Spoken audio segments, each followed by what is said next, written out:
Assalamualaikum warahmatullahi wabarakatuh. Halo sahabat Wika, dimanapun kalian berada, mudah-mudahan kalian selalu dalam kondisi sehat dan juga bahagia ya. Oke, bertemu lagi dengan aku, Anissa Fitri, yang akan memandu podcast pada episode kedua kali ini. Sebelumnya aku mau tanya dulu nih ke sahabat Wika. Kalian udah dengerin episode pertamanya belum? Nah, kalau belum, jangan lupa dengerin ya. Karena topik di episode kedua ini masih ada hubungannya loh dengan episode pertama, yaitu tentang pengenalan lebih jauh dan juga lebih dalam tentang Bika Indonesia. Tentang Bika Indonesia, tentang bikin podcast, dan juga tentang orang-orang yang berada di balik layar. Nah, di episode kedua ini, konsepnya sedikit berbeda ya dengan episode pertama. Jika di episode pertama kita dengar bersama perbincangan 4 founder Bika Indonesia. Ada Mbak Dian, ada Garin, ada aku, dan juga ada Mas Ipul. Nah, di episode kedua ini konsepnya sedikit berbeda nih, yaitu aku akan membagi segmen. Di episode kedua ini aku akan berbincang dengan Mbak Dian saja. Dan di episode ketiga besok, aku akan berbincang dengan Garin. Dan di episode keempat aku akan berbincang dengan Mas Ipul. Nah, konsep yang berbeda ini kita pilih sebagai upaya untuk menjamin kualitas audio supaya lebih baik, seperti itu. Jadi untuk sahabat Bika, nanti insya Allah akan tetap bisa mendengarkan karya-karya podcast dari Bikin Podcast yang lebih baik di setiap episodenya. Karena kita akan berusaha semaksimal mungkin ya untuk melakukan perbaikan, untuk berprogres ke arah yang lebih baik.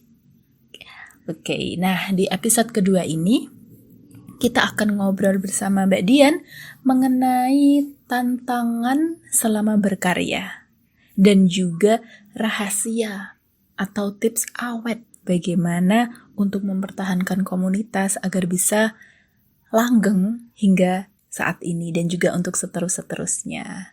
Nah, sahabat Bika pasti penasaran ya. Karena dalam sebuah komunitas atau dalam sebuah circle, itu tak bisa dimungkiri, tantangan pasti selalu ada. Nah, bagaimana cara Bika Indonesia menghadapi tantangan-tantangan itu, dan juga bagaimana tips awetnya agar kita bisa langgeng sampai detik ini, dan sampai seterusnya, kita langsung simak yuk penjelasan dari Mbak Dian, karena Mbak Dian akan menjelaskan lebih detail dan juga lengkap banget deh pokoknya untuk sahabat Bika. Spesial nih di episode kedua. Oke, cus kita dengerin penjelasan dari Mbak Dian. Tantangan selama berkarya, kalau ditanyain banyak banget ya dari pertama kali kita bikin kelompok Bika Indonesia sampai sekarang. Yang pasti waktu menjadi tantangan terbesar kita. Kayak dulu waktu kita mengerjakan proyek buku pop-up petualangan Rio, itu waktu menjadi kendala karena dibandingkan dengan produk yang kita buat itu sangat mepet waktunya kayak gitu. Nah, itu berusaha kita imbangi dengan kerja cepatnya kita kayak gitu. Nah, yang pada akhirnya buku pop-up petualangan Rio itu selesai tepat waktu sesuai dengan target.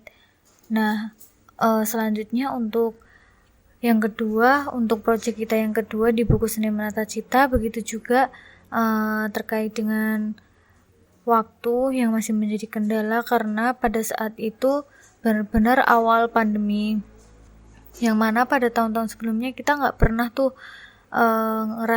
ngerasain gimana kita nggak ketemu sama teman-teman, gimana kita harus social distancing dan sebagainya. Nah, itu menjadi tantangan besar bagi kita, bagi aku, bagi teman-teman semua, karena pengerjaan proyek itu benar-benar kita lakukan dari jarak jauh. Paling kita mengadakan briefing atau melakukan koordinasi itu lewat WhatsApp group atau kita voice call kayak gitu. Nah, yang pada akhirnya karena teman-teman semuanya yang tergabung di proyek kedua kita ini sangat konsisten dengan tujuannya, maka proyek kedua ini juga berjalan dengan baik, memakan waktu 1 tahun untuk menulis, editing, kemudian mencetak sampai memasarkan itu membutuhkan waktu 1 tahun. Meskipun saya nggak tahu sih menulis buku selama 1 tahun tuh kayaknya sebentar banget, karena memang kita di sini menggabung-gabungkan cerita pendek, dan cerita pendek itu tentu nggak terlalu membutuhkan waktu yang lama bagi setiap penulis kayak gitu, karena emang kita bekerja sama di proyek kedua ini. Nah,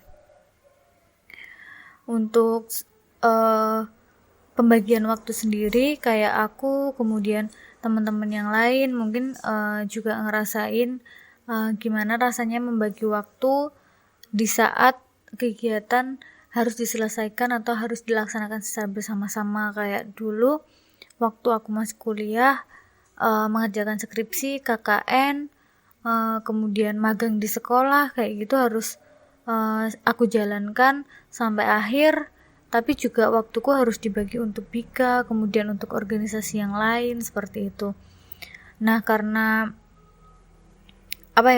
yakin kalau bergabung atau menjalankan proyek-proyek ini akan menghasilkan, dalam artian akan menghasilkan sebuah karya, sebuah produk, maka ya harus sampai akhir kayak gitu kalau prinsipku sendiri sih. Nah, itu menjaga konsistensi diri juga menurutku menjadi salah satu tantangan untuk aku. Gak tahu untuk teman-teman yang lain tentunya juga gak jauh berbeda sepertinya kayak gitu. Nah, kemudian untuk tantangan yang kedua selain waktu adalah jarak, karena memang kita dalam satu kelompok ini gak saling berdekatan ya.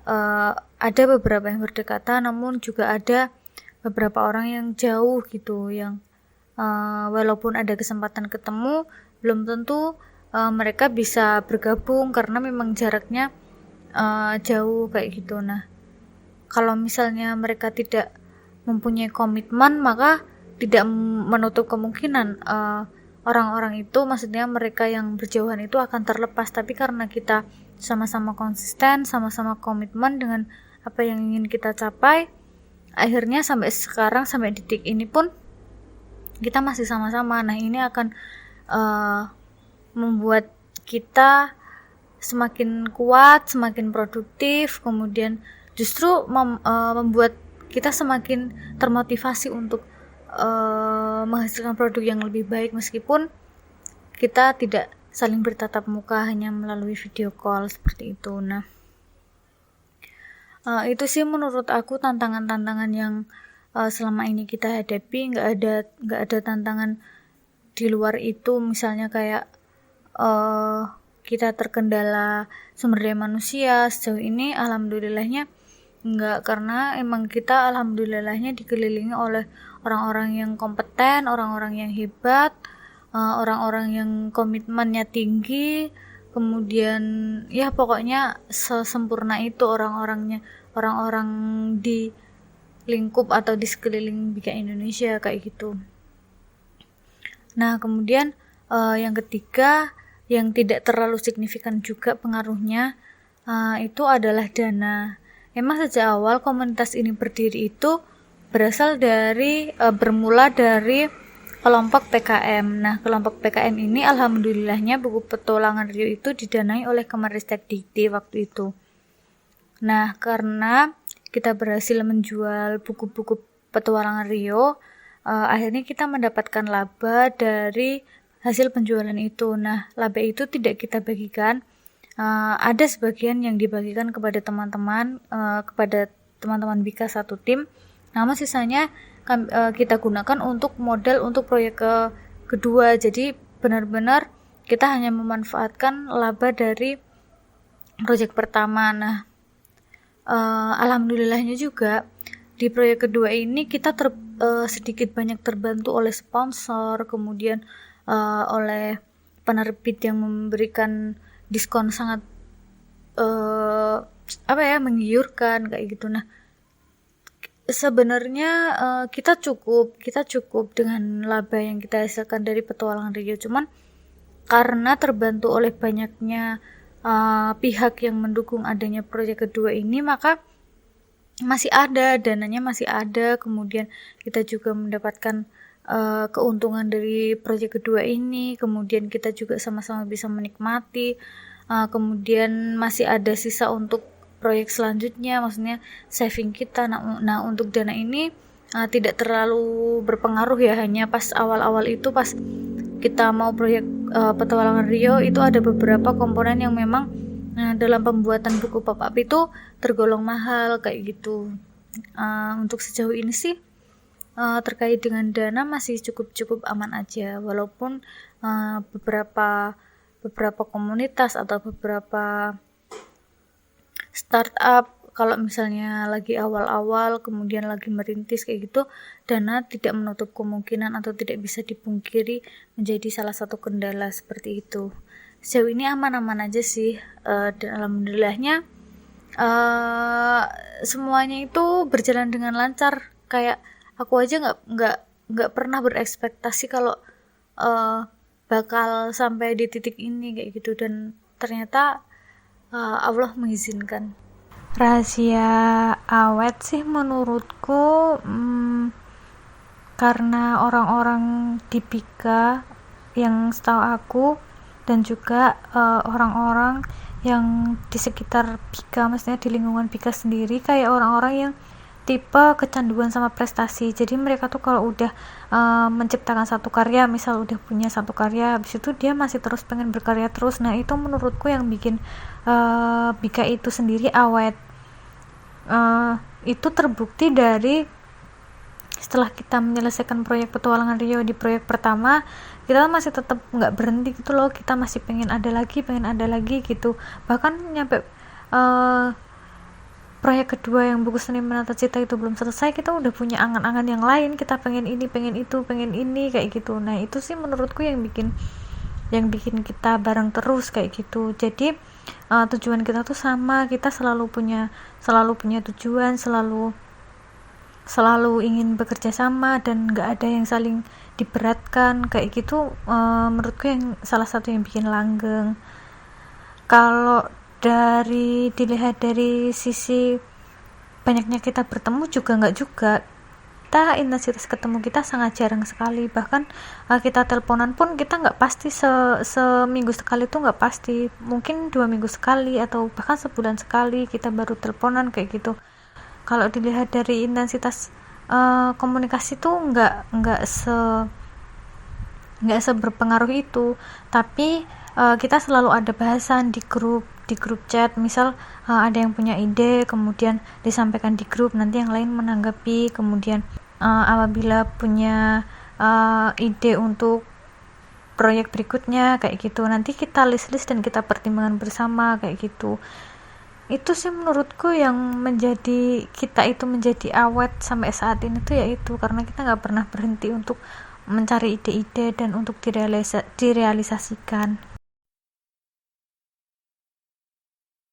Nah, gimana nih sahabat Bika? Setelah dengar cerita-cerita dari Mbak Dian tentang tantangan dan juga tips awetnya Bika Indonesia, apakah kalian ingin berkenalan lebih lanjut dan juga mengulik lebih dalam tentang Bika Indonesia? Tenang, insya Allah di episode selanjutnya, yaitu episode ketiga dan keempat, aku akan mengajak kalian untuk mendengarkan cerita-cerita lain dari founder Bika Indonesia lainnya.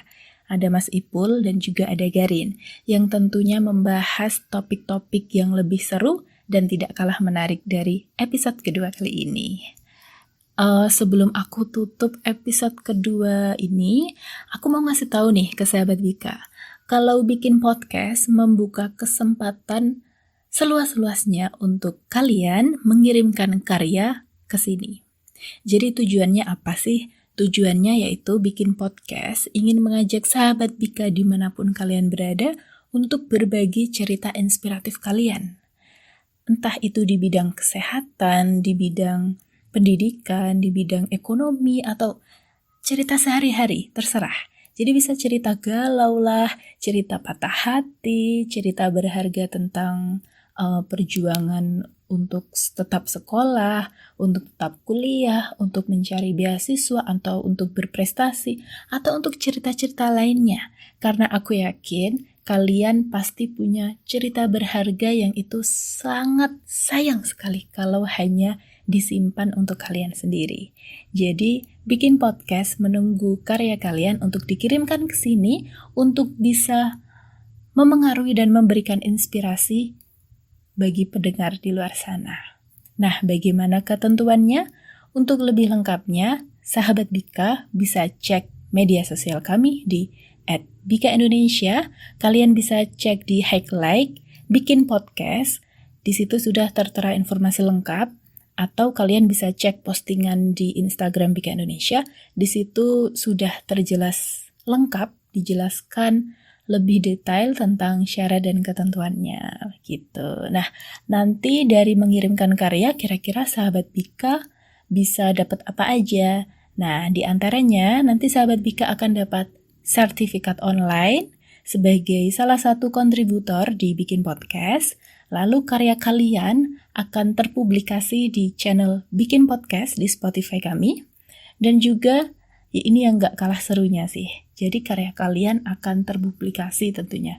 Akan didengarkan oleh para pendengar-pendengar sahabat Bika di luar sana. Dan tentunya nama kalian nanti akan kami cantumkan sebagai sampul podcast dan juga akan kami share ke media sosial kami lainnya gitu. Jadi sahabat Bika, karya kalian akan kami tunggu. Nah, untuk menutup episode kedua kali ini, aku mau ucapin terima kasih untuk sahabat Bika dimanapun kalian berada. Mudah-mudahan di tiap episode-episode dibikin podcast selalu membawa inspirasi, membawa kebermanfaatan dan juga insight-insight yang menarik untuk kalian semua. Jangan lupa untuk tunggu terus episode ketiga dibikin podcast. Dan jangan lupa ajak teman-teman kalian yang lainnya untuk turut mendengarkan podcast-podcast di Bikin Podcast. Sampai jumpa. Assalamualaikum warahmatullahi wabarakatuh.